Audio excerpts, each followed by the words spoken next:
Eu acho que, em primeiro lugar, senhor Camilo, tem que ver como está sendo levada essa negociação, né? Eu acho que os principais atores não estão na mesa. Quer dizer, claro que a Ucrânia e a Rússia são os diretamente envolvidos, mas a gente sabe que falta aí grandes potências da Europa Ocidental e principalmente os Estados Unidos. Então, desde o início, é algo, nos parece muito estranho isso, né? Um conflito que está tomando essa proporção gigantesca, repercutindo na economia, na política do mundo inteiro, e não ter ali alguém que possa fazer uma mediação, né? E também até os próprios representantes dos dois governos não são lideranças políticas representativas. O que está sendo negociado ali é muito mais questões relacionadas ao direito humanitário, como agora foi a questão do corredor. Então, eu diria que, em primeiro lugar, está faltando os Estados Unidos.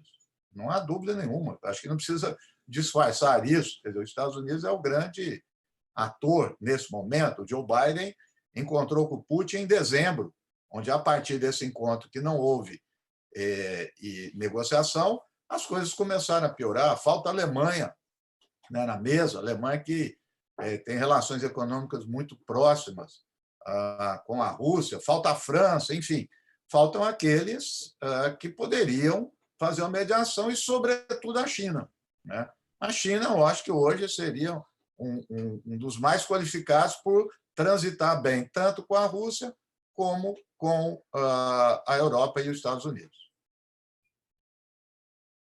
A China tendo anunciado uma parceria sem limites com a Rússia muito recentemente, ela poderia assumir essa posição de mediadora, até porque acredito que não seja do interesse da China, né, um prejuízo econômico que essa guerra pode causar. Olha, eu acho que desde o início, quando se falou desse acordo, né, da China com a Rússia, eu sempre fui muito cético em relação a isso, né? A verdade se demonstra na prática, né? Então, acho que não precisa de acordo, não precisa, aí a gente vai ver a dinâmica, né, da circunstância. E eu acho que a China sabe manobrar isso muito bem, né? Porque desde esse encontro ela teve uma posição, vamos dizer, mais favorável à Rússia no Conselho de Segurança, também algumas declarações, e agora se absteve na Assembleia Geral, entendo eu, cativando um pouco essa função.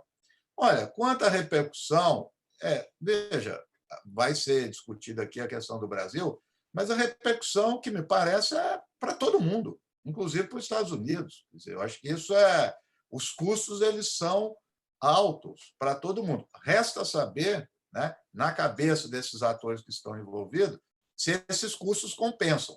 Parece que para alguns sim, mas obviamente que isso vai repercutir muito mais para os países mais vulneráveis e, dentro disso, para os povos mais vulneráveis, tanto aqui como também na própria grande potência. Então, a gente não pode olhar as sanções, essas ações, em termos de bloco, né? Como se fosse as nações fossem um todo homogêneo. Não são, né? E a repercussão são muito graves.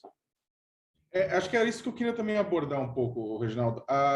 Bem, a Rússia, potências ocidentais na Europa, Reino Unido, Estados Unidos, baixaram uma série de sanções econômicas, sanções financeiras contra a Rússia por conta da guerra, né? E aí eu queria que você falasse um pouco qual que, na sua avaliação, o impacto das sanções, não só na Rússia, mas também fora da Rússia, e se as sanções são sentidas pelas pessoas da mesma forma, se as sanções, que fala-se muito no noticiário, as sanções que atingem ricos, milionários, bilionários russos, mas como é que é o impacto dessas sanções junto à população mais vulnerável também? Olha, Sakamoto, eu procurei todo tipo de análise e encontrei as mais divergentes entre especialistas, né? Aqueles que vão dizer que o impacto vai ser grande, que vai desmoronar a economia russa, outros dizendo que não vai ter tanto impacto assim. Quer dizer, há muitas sutilezas, há muita complexidade nesse mundo financeiro que nos escapam, até para mim que não sou economista. Mas o que eu posso falar para você com absoluta segurança, porque tem vários estudos sobre isso, do que já aconteceu com outras sanções. Isso a gente pode falar tranquilamente. As sanções do Iraque na década de 90 foi uma calamidade para a população. A Unicef tem um estudo muito detalhado sobre isso. A estimativa é algo chocante. A estimativa de 500 mil crianças morreram por falta de remédio, por falta de assistência social. Então, há um dado interessante nessa e outras, comum, que afeta o sistema de saúde. E quanto mais não seja, numa época de pandemia que nós estamos vivendo. A parte também de alimentação, apesar da Rússia ter uma certa autossuficiência de alimentos, mas isso acaba repercutindo lá e no mundo inteiro. A Ucrânia e a Rússia são grandes produtores, né, agrícolas. Então, as sanções, num primeiro momento, e eu vi aí a enquete, elas tentam passar que parece que é uma coisa muito controlada, muito específica e que atinge aqueles que estão decidindo. Essa é outra regra. Nunca houve, veja bem, nunca houve uma sanção, algum tipo de sanção que fizesse com que os decisores mudassem o seu ato. Isso não existe. O Irã não parou com a questão nuclear porque houve sanção, o Saddam Hussein não caiu porque houve sanções, portanto, não funciona nisso. Agora, isso tem um efeito propagandístico, midiático muito grande, né? Então, vai pegar os milionários da Rússia, né? Primeiro que não pega, né? A gente sabe disso, são muito mais bem protegidos, sabem ali instrumentalizar seus direitos. E em relação agora da Ucrânia, a guerra da Ucrânia, o Putin ou qualquer outro líder se sentindo acuado, ele vai reagir de outro jeito, como está acontecendo. Ele vai intensificar a ação militar para poder negociar. Portanto, não é muito bem vista o sistema de sanções, e principalmente quando atinge os países da periferia. Eu li outro dia um jornalista ugandês que escreve no Open Democracy, um depoimento muito forte, dizendo que quando houve sanções, que ele mesmo lutava contra a ditadura em Uganda, houve sanções contra a Uganda e quem atingiu foi a população, não foi o ditador, não foi a elite.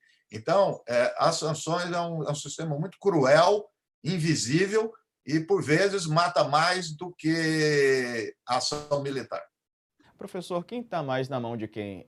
Os oligarcas na mão do Putin ou o Putin na mão dos oligarcas, né? Essa relação de poder entre eles, quem depende mais de quem?